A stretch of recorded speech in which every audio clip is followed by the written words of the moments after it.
Thinking about upgrading your home before you sell this spring? Well, hold on before you start a massive remodel, because not every project actually adds value. Here's what buyers are really looking for in 2026. First impressions matter more than ever.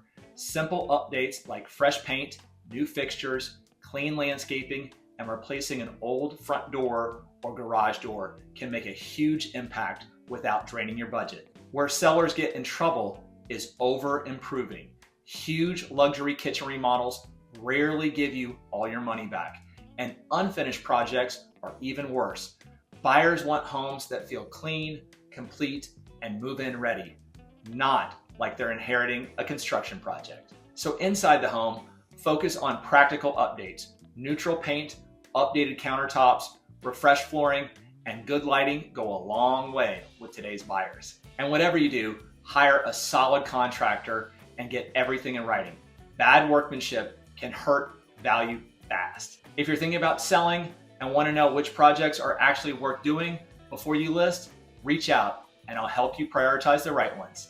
And as always, thanks again for watching and have an awesome week.